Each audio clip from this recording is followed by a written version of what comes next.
Hello, this is Lord's Legion and welcome to a brand new countdown. And in this video we're going to be counting down the top 10 comic book villains worthy of a spin-off film, Volume 2. Now I have already made this list around 2 years ago, but the reason why I'm doing a second version is because for starters a good chunk of these choices that I had in the original video have already been announced. And looking back on the video itself, it's pretty low quality. That being said, if you still want to see what I had on the original list, I'll link it in the description down below. So if you're wondering as to why a certain villain isn't on the list, chances are they were in the original list. So without further ado, let's begin.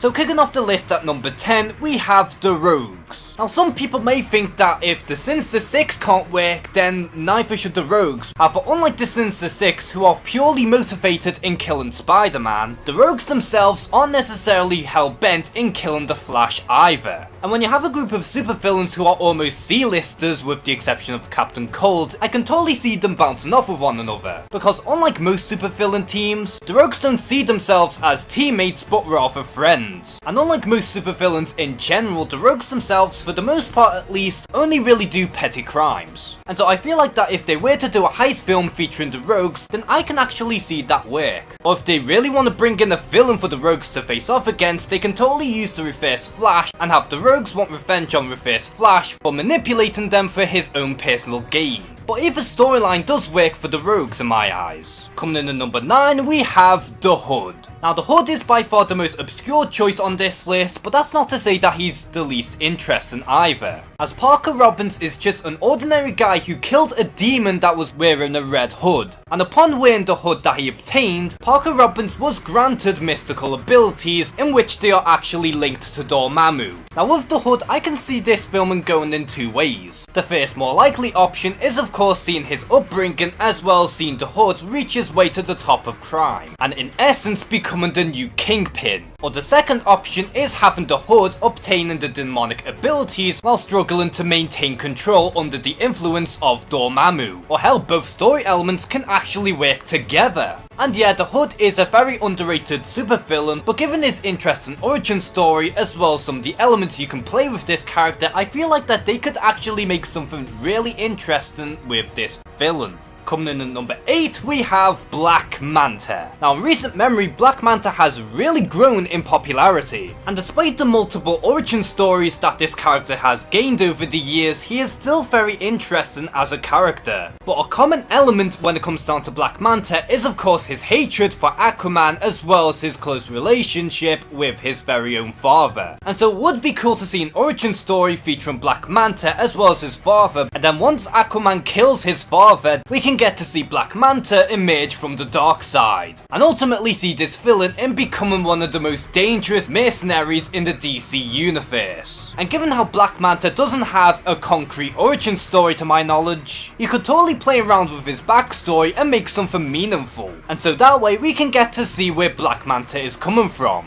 Coming in at number 7, we have Loki. And yeah, chances are Loki will in fact die at the end of Infinity War or even Avengers 4. However, there is an interesting way in bringing this character back whenever you need to. And by that, I'm talking about the time when Loki was reincarnated as a younger person. And as he is aware of what he could do within the future, the younger Loki doesn't want to end up becoming how he was when he was an adult. And I know that many people would be like, oh well, Tom Hiddleston is by far the definitive Loki, but in hindsight you could easily use him as the spirit of the adult Loki, and have him tormenting the younger Loki throughout the entire film. And I know that this is a bit of a bizarre angle to take this character, but at the same time I feel like that this is a pretty fresh take. And that way we can get to see Loki in a completely different light. And for number 8, we have Galactus. Now this one is a bit of a strange choice as Galactus is often seen as the biggest villain in the Marvel universe. However, I honestly believe that a Galactus movie can actually work. Because what most people don't know is that Galactus isn't necessarily a villain per se, but rather a deity. And despite how Galactus is the devourer of worlds, there is a purpose behind this, beyond just his hunger. And Galactus is just there to maintain the balance within the universe. And so it would be very interesting in seeing Galactus in a completely different light, and see this villain further explored in that way. And speaking of exploration, situation, seeing as how Galactus did exist before the main Marvel universe, we could easily see the origin of Galen before he became Galactus. And we can get to see the old universe before even the Big Bang.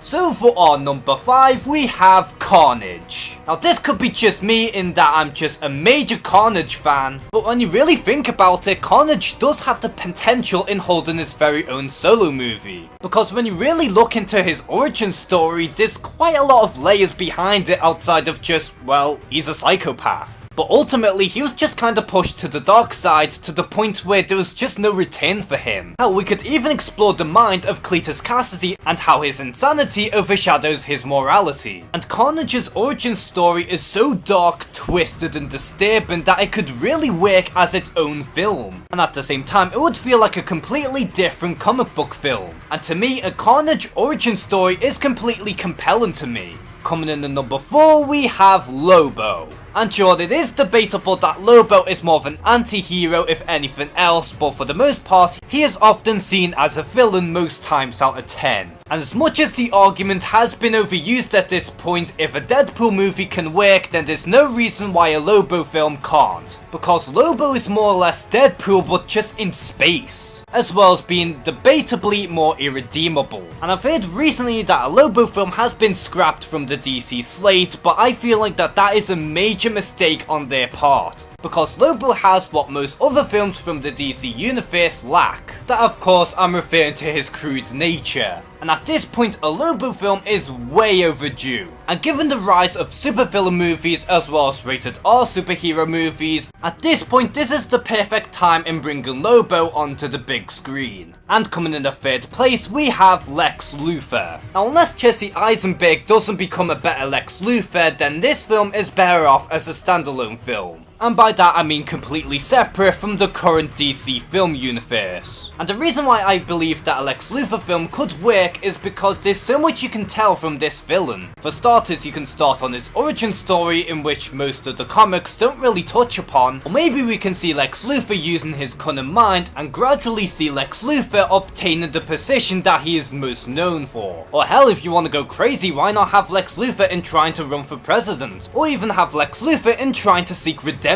Either way, there are so many angles you can take with a Lex Luthor film, and honestly, either angle is really interesting to me. So for our runner-up, we have a toss-up between Dr. Octopus and the superior Spider-Man. Now to me, you could really go either way with Otto Octavius because he is such a compelling villain. You could either focus on Doc Ock's origin story, in that he was often picked on for his love of science, and then have a completely smart scientist who once had a bright future ahead of him only for it to go crashing down on his face. Or for a completely different angle, have him become the superior Spider-Man. And in Otto's point of view, Peter Parker is the antagonist of the film. And despite how Otto Octavius was once seen as an incredible villain, there is still redemption for him at the end of the tunnel. Now I have made a video on as to how I would do a superior Spider-Man film, and so if you want me to explore on this more, I'll link it in the description below. And despite how ballsy and controversial the superior Spider-Man story arc really was, I can't help but think that there is a really good concept out there for a supervillain film. And finally, for our number 1, we have the Batman Rogues Gallery. Any of them. And the reason why I say this is because any single film from the Batman Rogues Gallery could really hold off their own origin films. You know, you have such characters as Catwoman, Riddler, Harley Quinn, Bane, Mr. Freeze, Penguin, Killer Croc, the list is endless. And because of how well defined these films really are, they could hold their own films, origin stories or otherwise. Hell, I would go as far as to say that if they were to do a series of films in relation to the Batman villains, they could easily have a shared universe of their own. And maybe we could even have them cross over with one another, such as Gotham City Sirens. And I know that this is such a bizarre concept, but when you really think about it, these villains do have the potential. And there are so many great Batman films that I just could not pick a single one as my number 1 pick. And for all these reasons, this is why I picked the Batman Rogues Gallery as my number 1. So which supervillain would you like to see have their own spin-off films? Comment below and share some thoughts. And as always, thank you guys for watching this video. Please like and subscribe. Take care and have a good one.